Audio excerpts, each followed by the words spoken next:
were exposed to low doses of radiation for 30 years. People don't know that.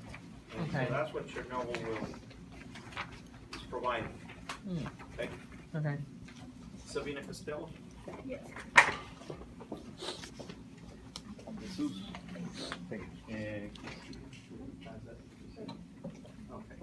Okay. Any other question? Yes, Christina?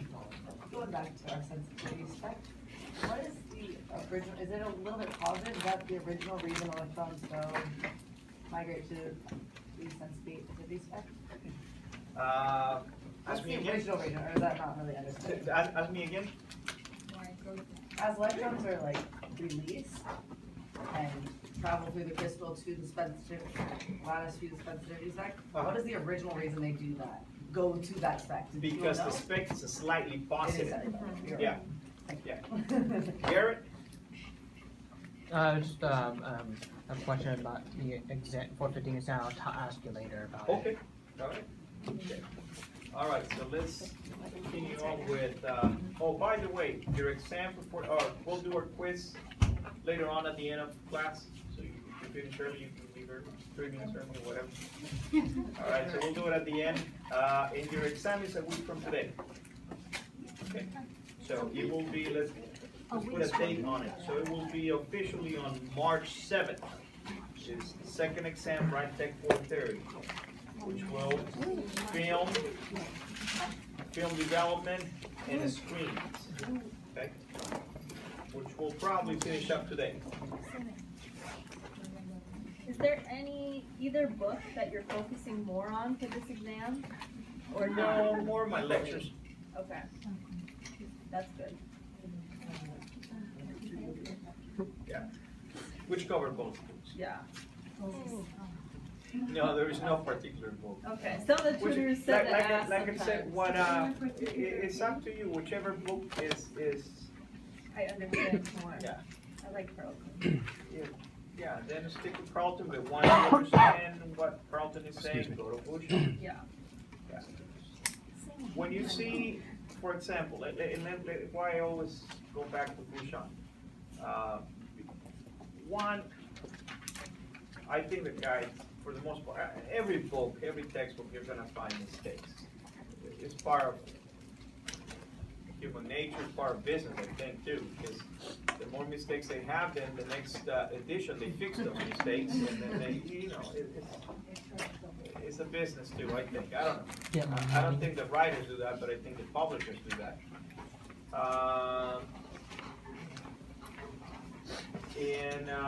But what I'm referring to is that when you look at the bibliography that is used to create the national examination, which book do you think is the first book that appears? Bouchon. It's the first book that appears there. And a lot of the questions reference Bouchon page whatever, page 237, Bouchon page 250, page Bouchon is always referring back to Bouchon. So that's why you need to know Bouchon. You're comfortable with it. Okay, so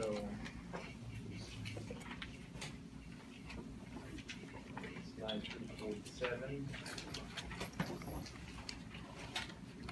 Okay, so this is what we were looking at last time, so let me go back.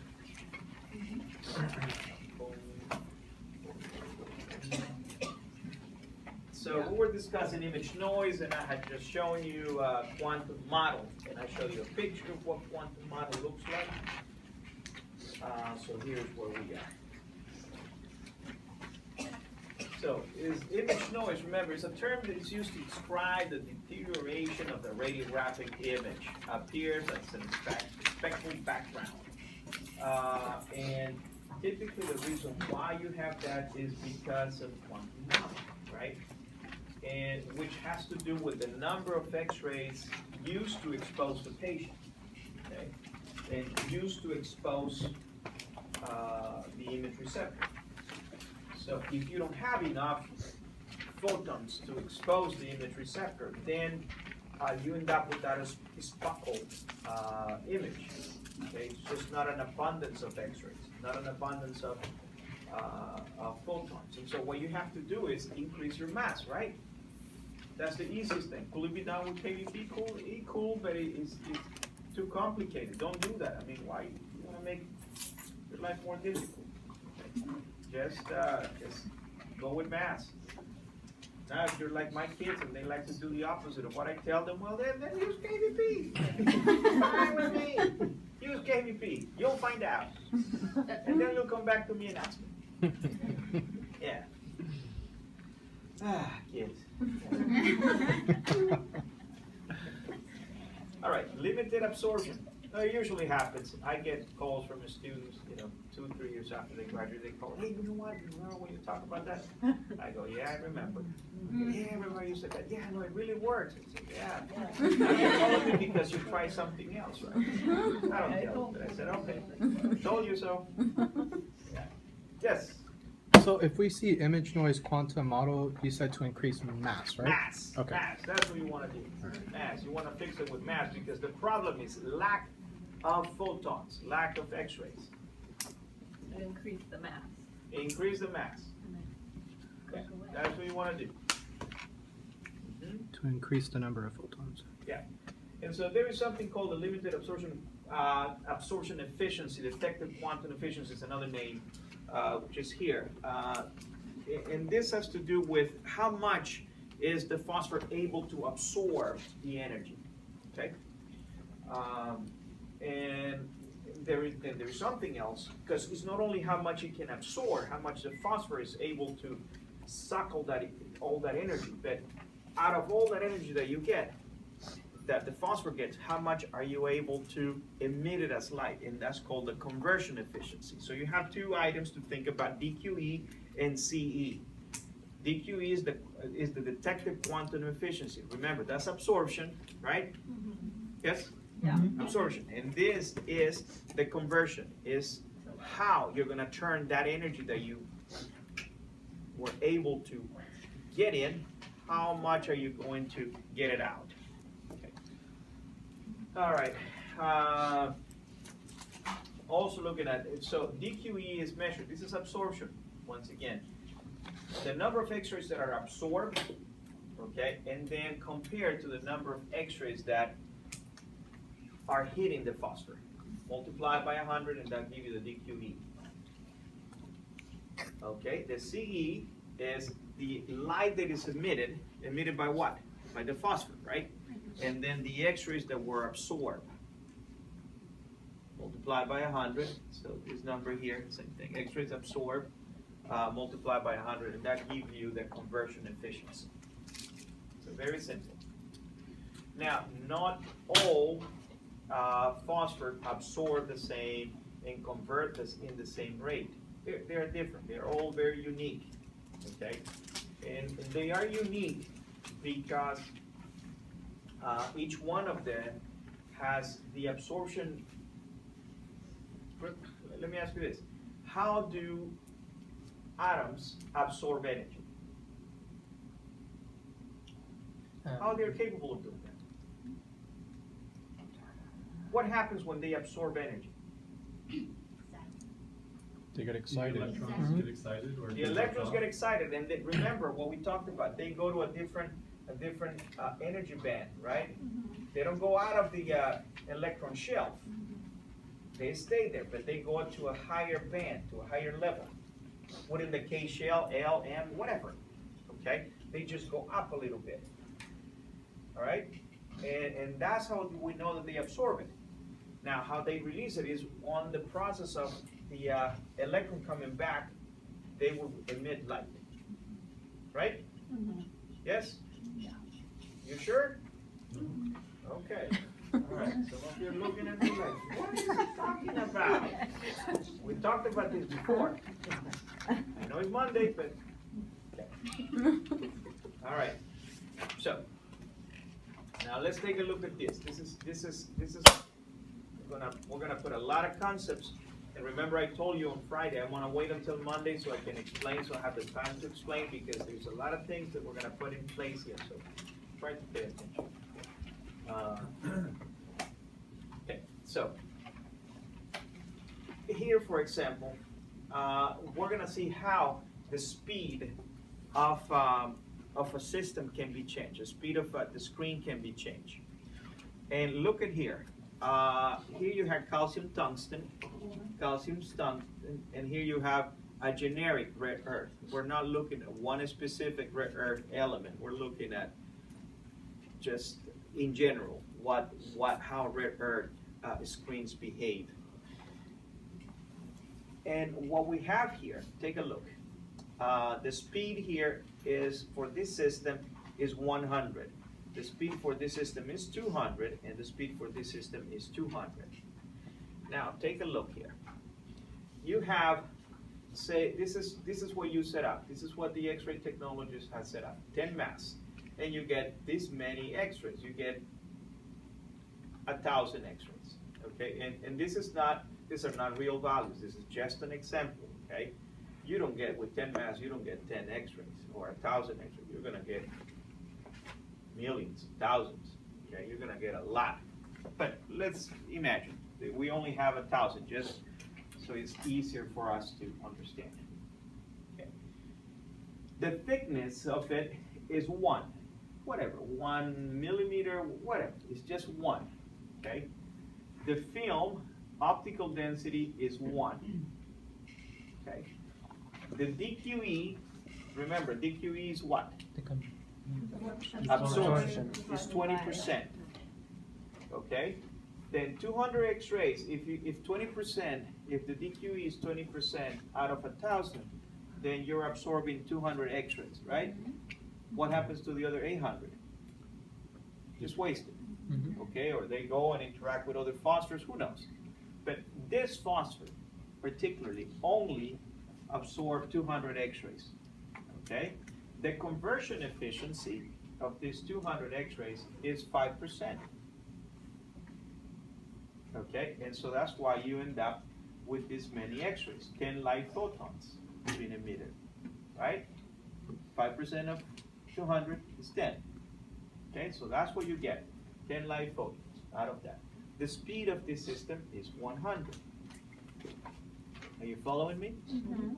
Okay, now let's take a look. One way that I talked about before to change the speed is to double the thickness of the phosphor, the phosphor layer.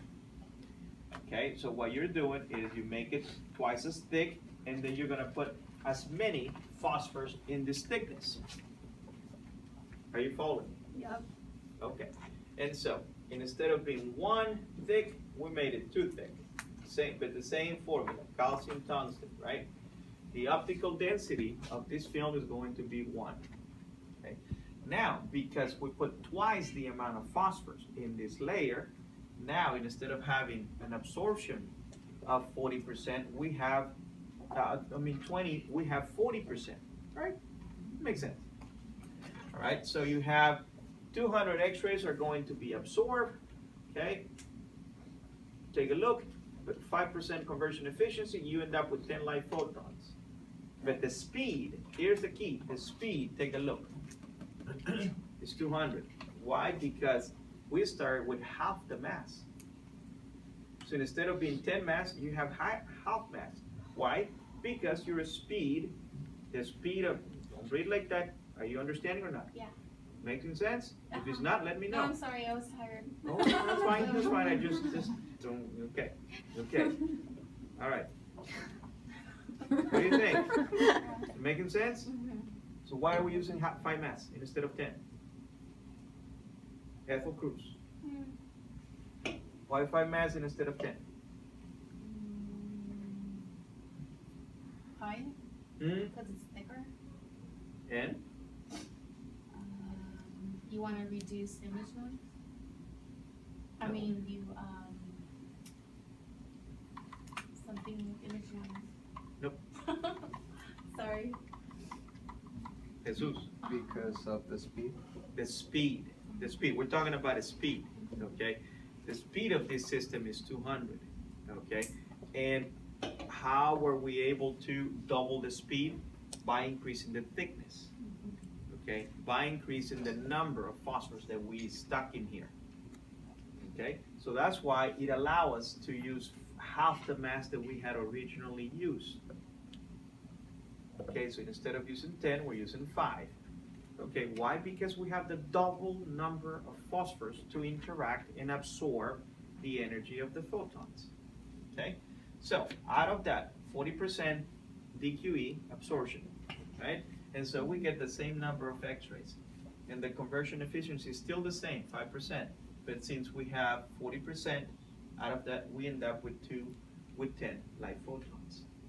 Okay, the speed was doubled. But now look what happens with red earths.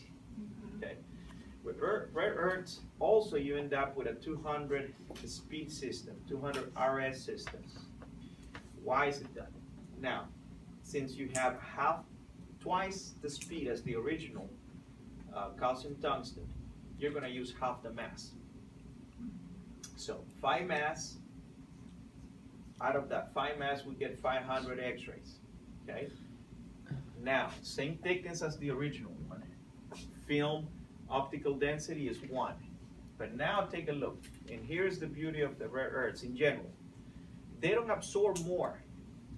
They actually absorb in general. There is a couple exceptions, but remember, these are, when you talk about rare earths, we're talking about a collection of them, an average number, right? Mm. We're talking about 5 different elements, combine only 1.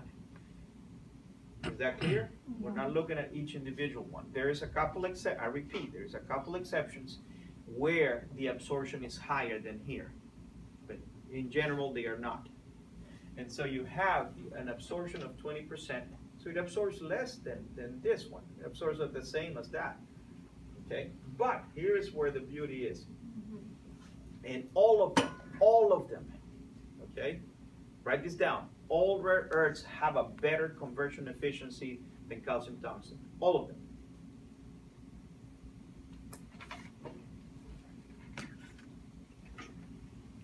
And sometimes it's 15%. Even more. Okay, so Okay, better but it's is always going to be the conversion efficiency is going to be higher. And there's where you see what happens here. So you have, even though you were absorbed less, take a look, you absorb less. You absorb half of what this one absorbed, but you're able to turn it into light much better, with a much better efficiency. And so you end up with a 200 speed. Okay. So you don't have a thick layer like you did here. Thin layer, which is, you want that. Because what's another problem when you begin to increase it? You say, well, that's good. You know, let's make it thicker and thicker. But what's the problem? Resolution. You pay the price with resolution. So you don't want to make it too thick. And then if you make it too thick, it gets to a point where the X-rays are not able to penetrate all the way to the lower layers and interact with the phosphorus. Yeah. So I understand when the thickness of the phosphorus increases, resolution, the speed increases and resolution decreases. Now, can you just go over again when the crystals are concentrated?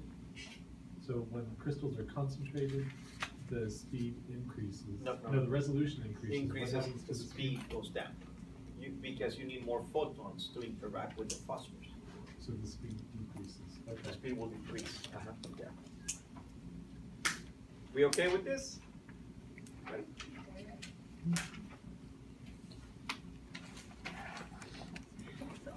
We're Can you good? say the second one again? This one? Again. Yeah, the second one, all you have done here is the same compound, right? Calcium tungsten. But what we want to do, let me ask you this, and that's for the whole class. What is the purpose? What is the bottom line? Why do we want to increase the speed? What is the benefit to us? Patient dosage. Patient dose. And so that's what you always have to think.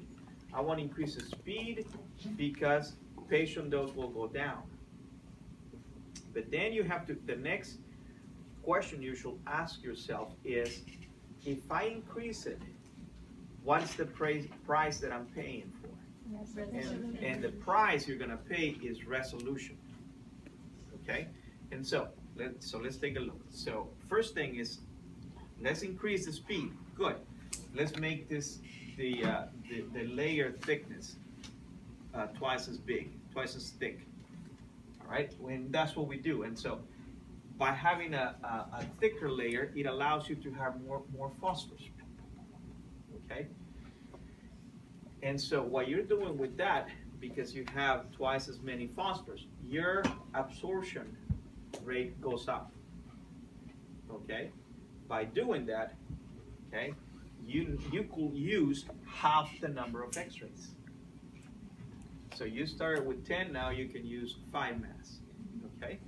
And the end result, what you get out of this, the light photons, is going to be the same number as you did there. Make sense? Yes. Yeah. And so you end up using half of that.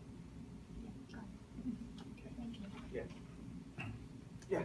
So when you get to the rare earth, is it the same, because it's not as thick, right? It's Does the it, same thickness as this one. That's the right, first but, one. I'm getting confused. I guess my question is the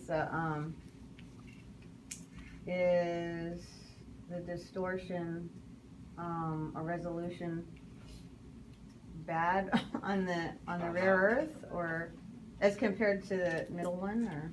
It's better than the middle. It's better, okay. It's better. Yeah. Okay, but here, we're not looking so much at resolution. I began talking about, but more than looking at resolution here, look at the speed. Look at the speed. So Okay. speed's the same, The but speed resolution is a little better, okay. Okay, it's On better. rare earths. Okay. In comparison to a twice as thick layer. So rare earth has better patient dose or less patient dose, and it has good resolution. In comparison, you have to add, in calcium. comparison to calcium tungsten of the same speed. Okay. Now, let me ask you this. Which one do you think it has better resolution? Look at here, everybody. I want everybody to think about it. Which one will have better resolution? This one That one. or this one? First The one. first one. The first one.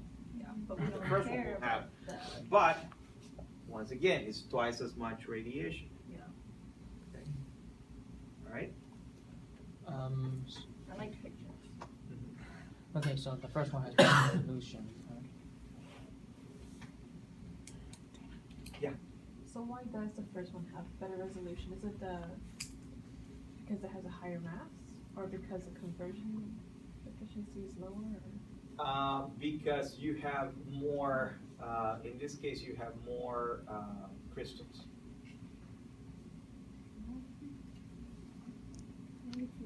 Oh, okay, no, what? Because it's half of the, oh, no, they have the same. Because of, why do I know that? Because of the speed. It's the Because of the speed, speed. yeah. Because of the speed. The lower the speed, the better the resolution. Yeah, that's what. I was Yay. thinking something else. Hey, I'm not used to this time, okay? Right? Because of the speed faster. Okay, got it. Slower. Slower? Slower is better. Oh, It's slower, for okay. resolution. Oh yeah, you're right. All right. Are we good? Okey-dokey. All right, quantum model, I'll show you that picture, right? You know how to fix that. Okay. Beam absorption.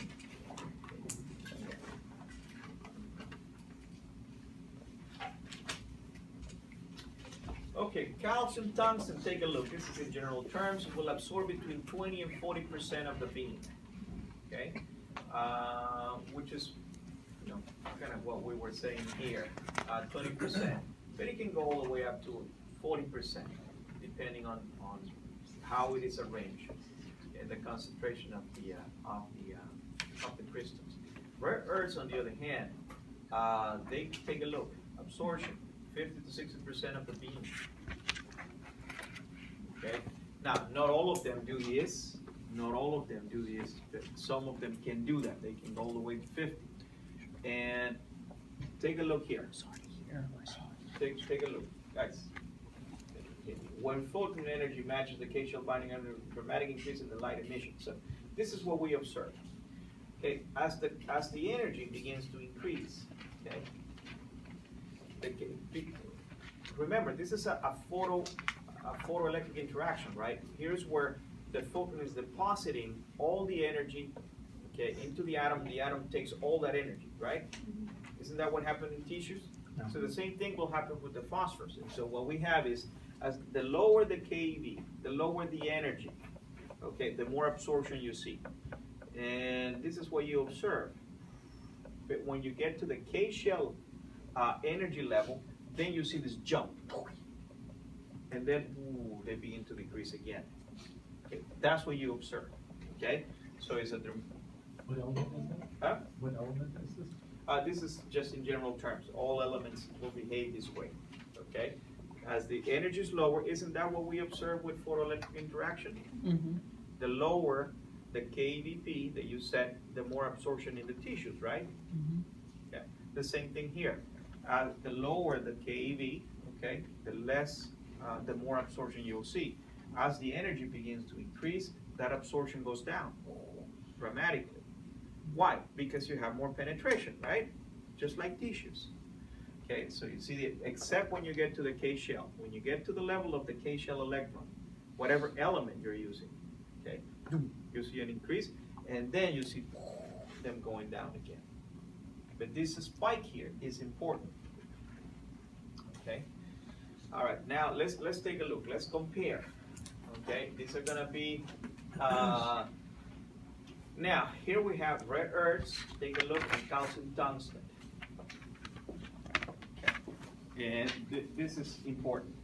Take a look at and see what happens. And once again, this is not one specific element. This is you're cramming all the rare earths in one pack. So you have them here. And what you observe is this. Take a look. And this is what is important because they start, I want everybody to look at this. You're gonna get lost. Look, rare earths start at lower energies. They don't absorb as much as calcium tungsten does. See it? Mm-hmm. See, it's at 20. It's not absorbed. But what you find is with rare earths, the spike that you see here, the K-shell spike, happens very early. Take a look. It happens at around, what, 23 keV. Mark that. That's important. 23 keV. Now, let me ask you this. At what level do you see the highest, the average energy level when you're exposing a patient is at what energy? 40. About 25, 30, 32. That's about the level of the absorption. Remember, you're not thinking kVp, you're thinking keV. So on the average, keV for an X-ray, for diagnostic X-rays, is going to be around 28, 30, all the way up to 35. Isn't that what we need here? Mm-hmm. These are the levels that we're using in diagnostic X-rays. We're not using it here, right? Are you? What is the difference between? I want. Let's see. Anybody? Ms. Valentino. What is the difference between KVP and KEV? I want to make sure that everybody understands that.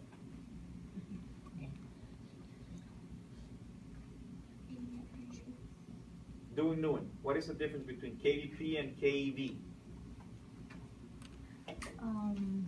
The KVP is from the energy from the X-ray tube, and the KEV is the absorption. This is the energy of the photon emit. Okay, good. Good. Anybody else? Let's see. Dennis? The KVP is a kilovoltage peak, and the KEV is the kinetic energy voltage Of what? of the emitted X-ray photons. The photons. And so, when you're talking about KEV, you're talking about the energy of the photons, the average energy of the photon. KVP is the peak energy, is the maximum energy your photons could have.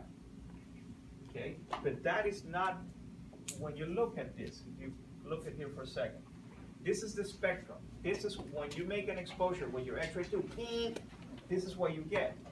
And very few X-rays are going to be at your peak kVp. What you're setting on your panel, say it's 100 kVp, it's only this number, it's only a very tiny number that are going to be at 100. The average are going to be here somewhere.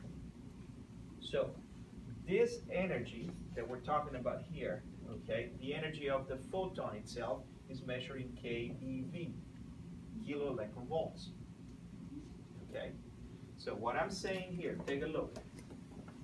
So in the diagnostic range, what we find is that the average energy of the diagnostic range goes from about 25, say, to 35 keV.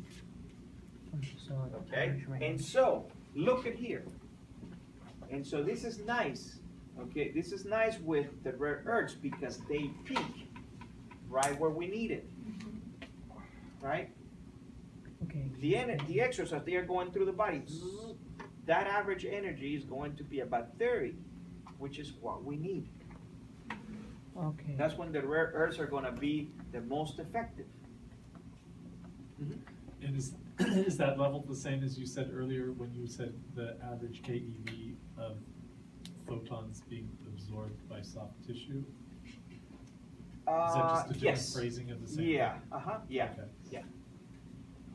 And so not absorb, but interacting with soft tissue. Okay. And so what we observe here is that the rare earths are around this level, boom, they peak, and then they stay above calcium tungsten. Look, all the way through, all the way through, all the way through, until you get to about 75 keV. And then at 75 keV, calcium tungsten, or at 70, calcium tungsten, look what happens. It peaks, and then it is able to absorb more. But who cares? Because we're not using, our average energy is not at 70. Right? Our average energy is not at 70. Our average energy is before that. Maybe if you're doing a fluoro case, maybe.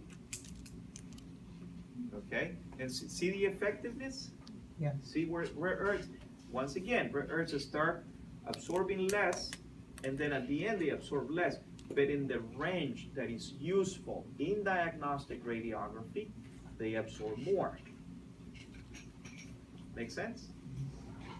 Yes, Gary. So basically, we get more photons within the diagnostic range with rare earths than the calcium tungsten. That's why it's Not that we get more.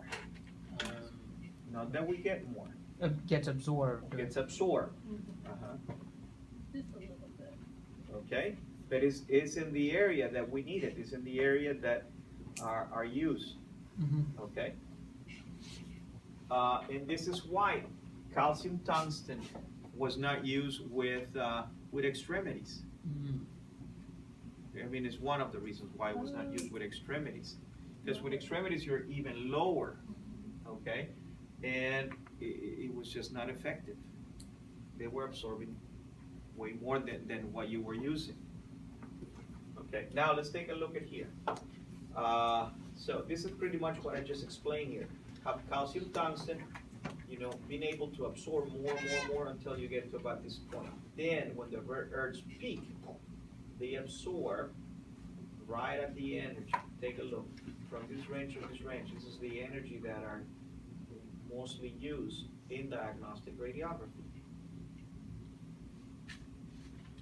That makes sense?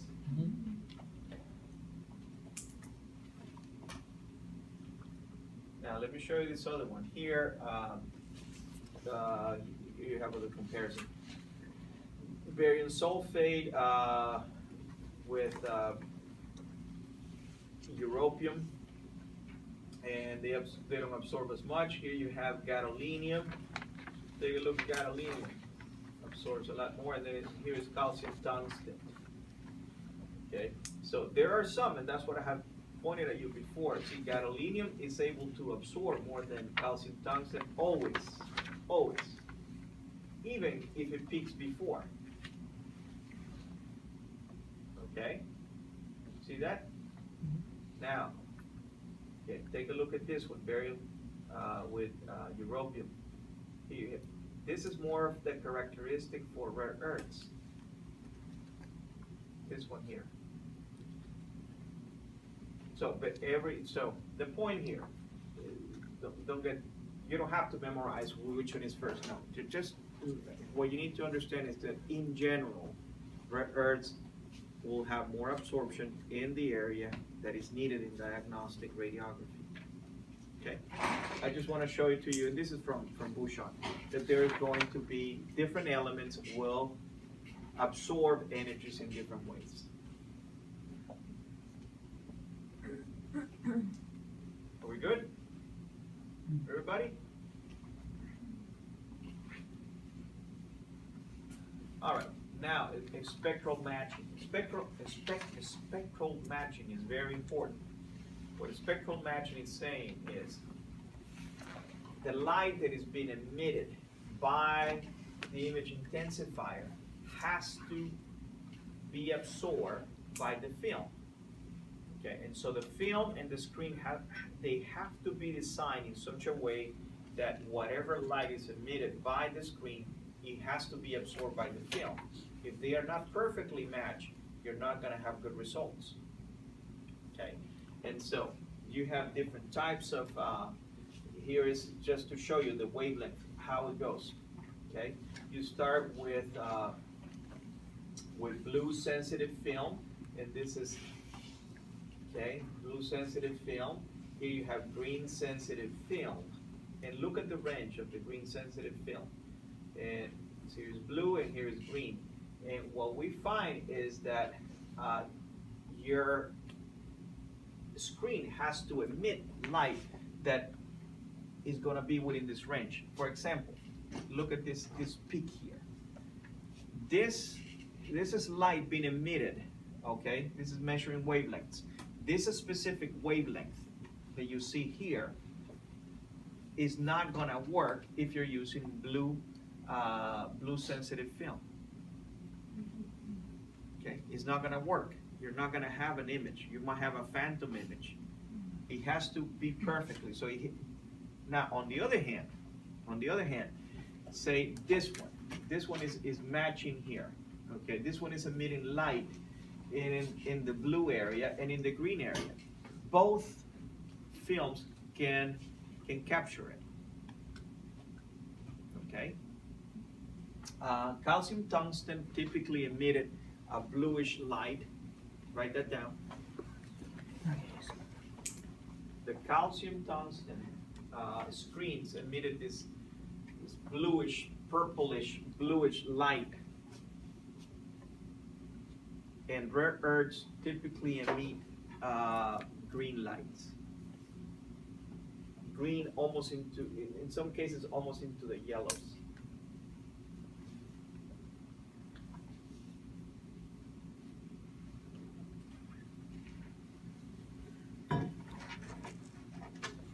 And so, what you need to get out of this picture is that, once again, the light color equal the wavelength of the light being emitted by the screen has to be matched with a film that can absorb that wavelength or that color. If they don't match, you're not going to have an image.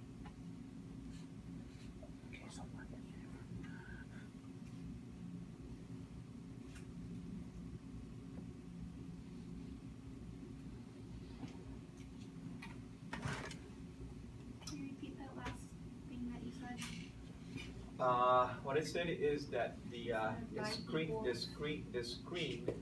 will emit a very specific light color or wavelength. Okay, and that wavelength intensity has to be matched. The film has to be able to absorb that specific wavelength. All right.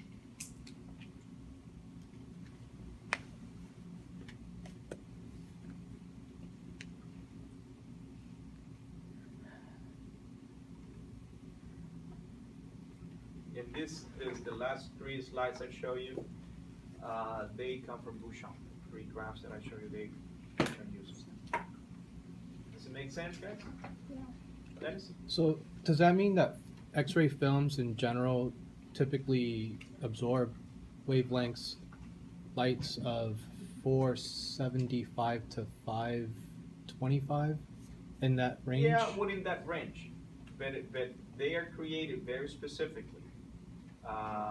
Say, 550 will be a good average, a good number to have if you're using green emitting screens. If you're looking for blues, then ideally what you wanted to do was to be maybe in the 400 wavelength. Okay. Makes sense? Because look, if you are, this is your green, this is your blue sensitive film. If you're beyond this point, that film is not going to absorb any other light. Mm. If you go beyond this point, this is the end of blue. That's it. Can't get any more. And the same thing here. Which one will absorb this wavelength, guys? 600. None. At least not with this example. Okay? None. So it has to be within the range. That's what I had said, that some of the rare earths films that were used with rare earths, they could have a whole variety of wavelengths depending on what you wanted to do. If you want, for example, your chest X-rays should not look like your extremity X-rays. Extremity X-rays will show high contrast, right? Mm-hmm. Very black and white. Mm-hmm. Chest X-rays should not be that way. Chest X-rays should be more gray. You should go from blacks and then you have a bunch of shades of gray until you get to the very clears. And so that's more, is gonna be more on this range. Yeah? Yes, do it. May explain more about the vertical. Is the low and high related light absorption? I don't understand. This has to do with how well the film can absorb the light. And so if you are here, it's going to be very low. So you want to go up. There should be numbers here. Boom, boom, boom, boom. Say 1, 2, 3, 4. So you want to have this high absorption up here.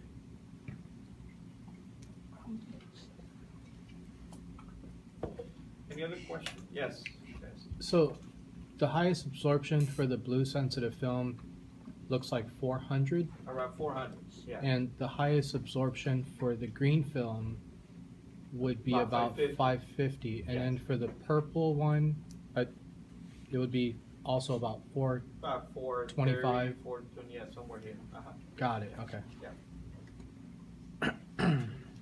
All right. Okay. All right, so let's talk about cassettes and holders. All right, and let me grab.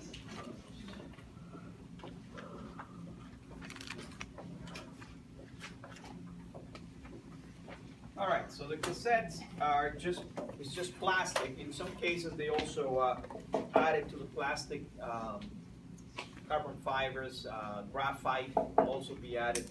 What you want is you want a material that is strong, okay, because there's a lot of trauma, text throw them and push them and grab it, and so there's a lot of trauma to the film. So you want something that is strong, but it's not something that is chemically or physically interacting with the extras. You want the extras to go through here and come out here and up here, right? And so so they were portable, very easy to grab.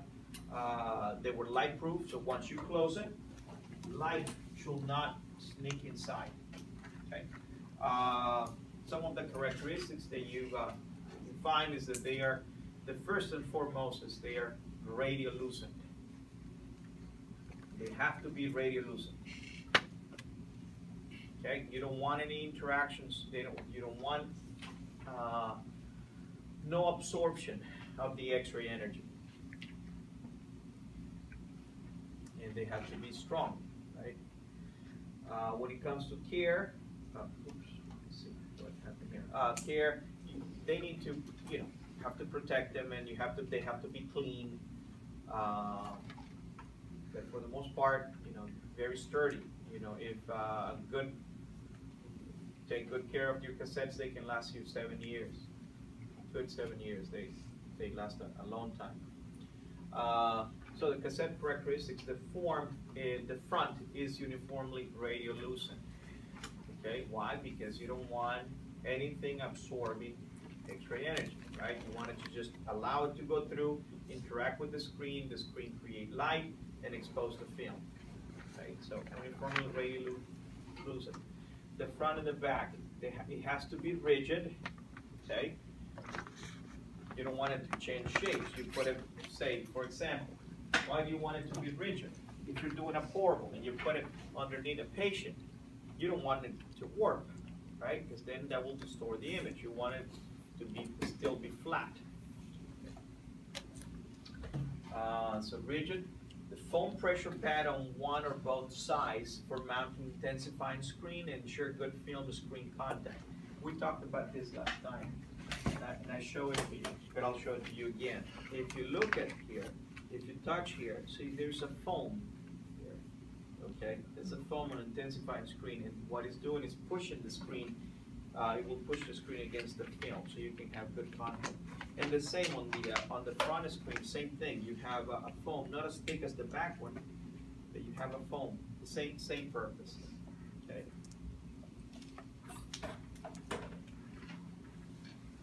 All right. The back of the cassette, in some cases, not always, in some type of films, not once again, not all of them, they will have. I think it was Agfa we use the back of the cassette here. So this part here, okay, they will have a lead line portion here. And it was not, I mean, it's just, you're talking millimeters of lead in the back. And the purpose was to absorb a scatter radiation. Because remember, scatter radiation, the great majority goes 180 degrees. So if it goes this way, boom, boom, and then you don't want it to go back. Because if it goes back, then it will distort your image, okay? And so that's why the lead sheet here, the lead shield will absorb the scatter radiation, like I'm saying there, backscatter.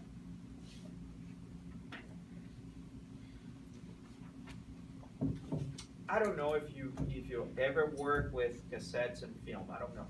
If you do, and if you're working with, and if you're aware, okay, only if you're sure. This one, for example, I am sure, I'm 100% sure this one doesn't have any lead. This is just plastic. Okay, this one doesn't.